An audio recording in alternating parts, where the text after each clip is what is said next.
आहोर नगर पालिका की करीब 150 करोड़ रुपए की भूमि से जुड़े मामले में राजस्थान हाईकोर्ट के स्टे आदेश के बाद सियासत गर्मा गई है।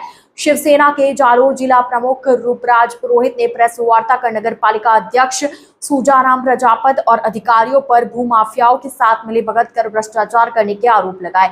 उन्होंने पूरे मामले की निष्पक्ष जांच और जिम्मेदार लोगों के खिलाफ कार्रवाई की मांग की। मामले के सामने आने के बाद प्रशासनिक और राजनीतिक हलकों में हलचल तेज हो गई। अब देखना होगा कि शासन प्रशासन इस मामले में क्या कार्रवाई करता है। इस न्यूज में इतना ही। अन्य खबरों के लिए जुड़े रहिए ITN नेशनल के साथ। को नमस्कार और कम समय में आप यहाँ पधारे। सिर्फ 2 घंटे पहले आपको हमने संदेश भेजा और आप पधारे, इसके लिए धन्यवाद।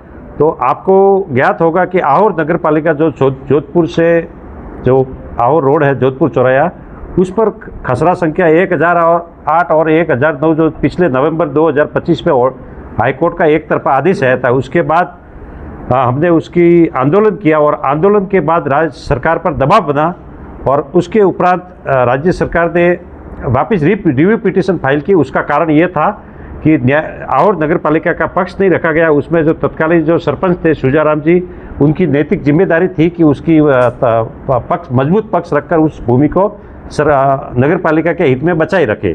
बट उन्होंने सब कहते मिली भगत करके, यहाँ तक कि उन्होंने इसमें जो डॉक्टर मोहित आसिया था, उनकी भी विधायक ने बदली करवाई और उनके बाद लादूराव पवार को लाया और 3 नवंबर को आदेश आते 11 नवंबर को उस भूमाफियाओं के नाम पे म्यूटेशन भरी।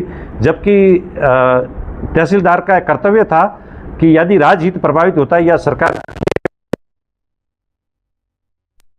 या अपील का राय लेने के बाद म्यूटेशन भरना था, तो उन्होंने भूमाफियाओं के दबाव में और राजकीय दबाव में वो म्यूटेशन भर दिया। उसके उपरांत उसके ऊपर जांच बिठाई गई और उसमें दोषी पाया गया और अप्रैल में अजमेर रेवेन्यू बोर्ड को जिला कलेक्टर ने कार्रवाई हेतु लिखा, पर वो कार्रवाई भी उन्होंने दबा के रखी। तो ये ऐसी जो वर्तमान सरकार है, ये भूमाफियाओं को संरक्षण दे रही है और मिली भगत करके करोड़ों की जमीनें हड़प रही है।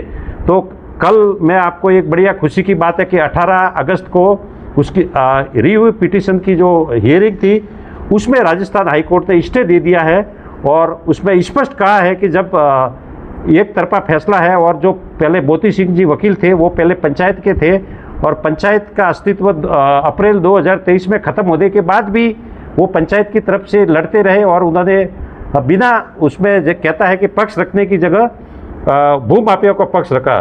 तो उसके उपरांत कोर्ट ने माना है कि भाई इनको पंचायत के वकील को सुनवाई का अधिकारी नहीं था और ये जब 2023 के बाद आहोर नगर पालिका बनी है तो स्वायत्ता शासन विभाग की वकील पैरवी से ये होना चाहिए था। तो कोर्ट ने तत्काल स्टे दे दिया और डायरेक्ट जो